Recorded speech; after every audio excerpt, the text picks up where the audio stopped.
Hi everybody and welcome to this edition of Inside the Den presented by Serra Ford, Rochester Hills. I'm Patty Cesarini and today I'm sitting alongside Rhianna Hensler, a graduate student on our swim and dive team. Rhianna, thank you so much for sitting down with me today. Yeah, thank you for having me. Yes. So exciting. So you came from Notre Dame, transferred, you were there for 4 years and then you go from ACC and Power Forward and now a mid-major, Oakland University. Why make the change? Yeah, good question. I am really grateful for the experience I had at Notre Dame, and it taught me a lot all around, both within and outside of athletics. But it was really challenging mentally in a lot of ways. Really? And I think looking at the opportunity to take a fifth year, there was a big part of me that wanted to kind of come home and just kind of have more of like a family. And obviously I grew up 20 minutes away from here, so this is kind of home, but just from the moment I met my coach Mitch and his staff and the team here, it just seemed like such a tight-knit group of people and such a great community that it's like it was a no-brainer to end my career in a spot where I felt so valued. Sure. And what were some of those struggles that you were seeing at Notre Dame? Was it because it was the Power Four level and kind of that like, oh, this is it, you know? Like the stigma around, I don't want to say stigma, but kind of like the aura around being at an institution that plays for, you know, one of those conferences. Yeah, it was definitely complicated by the fact that I was a freshman during the pandemic. And then we had some staff changes during my time there, and then I got really sick my junior year. So there were a bunch of like external factors as well, but yeah, there was a lot of pressure that I personally felt just in my own experience with the fact that I was never really on like the scoring roster. I was usually swimming in like an exhibition spot. I didn't really travel. I never made like a conference team there. So there was a part of me that as much as I loved the team, it was like I would love to be somewhere where I can contribute a bit more and just have more of a team role. Yeah, it's hard. You know, you dedicate so much of your time and your life to the sport that you love, and to not feel like you're hitting those expectations and you're not where you want to be. Like it is tough, and it is that kind of added pressure on it. But then you come to Oakland, and it's this completely different environment, you know, and obviously you fell in love with it. You're close to home and that kind of stuff.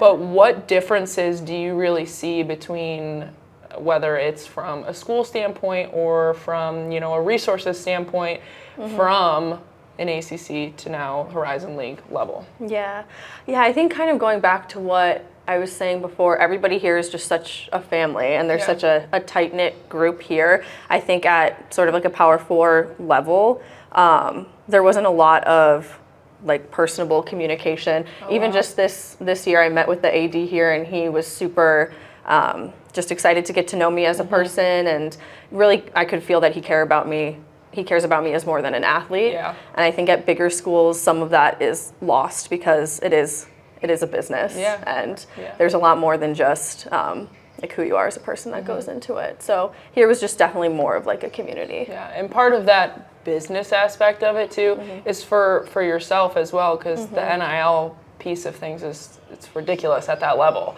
Were you a part of that? Or did you kind of tap into that NIL realm at that level? I did a little bit. I am on the older side of college athletes now, so it was a big like transition even from like freshman to now that I've seen with the NIL. But I tapped into it a little bit. I had like there's a brand called PB Fit, which is like a powdered peanut butter bread. I love that. So I had like a deal with them, and they sent me some free products, which I really enjoyed. Nice. And then there were some other opportunities here or there, but it was just kind of starting out when I was at Notre Dame, so I didn't see it. And then being in swimming, there weren't as many opportunities with an Olympic sport, I would say, as like football at Notre Dame or something like that. Gosh, well, those are your conglomerates that are cashing in on that. The basketball, the footballs, you know, those kind of sports. But I never looked at it from an Olympic sport standpoint, you know, and I'm sure it takes a lot once you're like at the super high level, or you're really competing in the Olympics and stuff. That's when you're going to get all the brand deals and stuff. Is that fair to say? Like that's typical of how it goes for swim? Yeah, I would say so. And again, just with all the new regulations that have been implemented over the past few years, I think that people are still trying to navigate the whole situation. But for sure. Yeah, I would say definitely once you're making Olympic teams and once you're more recognizable, that's when you start getting the sponsorships. So you come to Oakland, you have that community feel. How was it being so close to home for you? It was great. Yeah, my family lives about 20 minutes away from here, and they've been such a rock for me throughout my entire career. So even when I was at Notre Dame, they would come to every single meet. But obviously being here, being here, it was a lot easier for them to come, for my friends that still live around here to come, and it just, it felt like home from the second I came back. From day one. What did you notice about the school maybe on your visit? Or have you been, because Clarkston, right? So being only 20 minutes away, were you here? Did you visit here before making that decision to go swim at Notre Dame?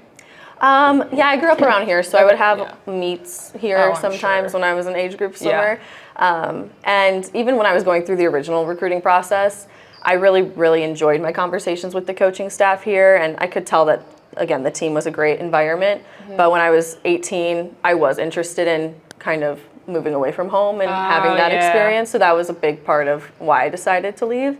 But yeah, coming back home I think was definitely the right move last year. That's nice. I feel the same way because I did the same thing. I was like, I want to be a little bit farther away from home. You know, 4 hours, that's good. And now I'm like, okay, maybe I'll move. I would love to move back a little closer. You know, get back to the family.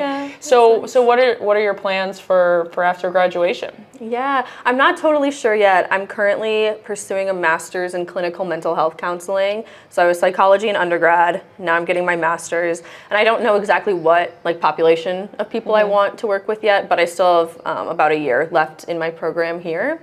So I'll take some time to figure that out and kind of go from there, but ideally work in sort of like the mental health space, whether that's within athletics or just more generally. Yeah, I was gonna say, have you thought about maybe sticking in the sports realm of that? And how is the sports side of it maybe different from just your everyday average folk? Yeah, I would definitely be interested in pursuing more of like an athletic lens with my career. And I think just being an athlete, we face a lot of unique pressures. That, it's different, different. Yeah, and I think all college students go through, their own challenges, but absolutely. I think having 20 hours of practice a week and managing your time when you have to travel and hosting recruits and kind of navigating all that is unique to athletes and can pose its own set of challenges that other people don't really face. No, and it's hard to articulate that to other people as well, you know, and I always say from a swim standpoint, you guys are getting up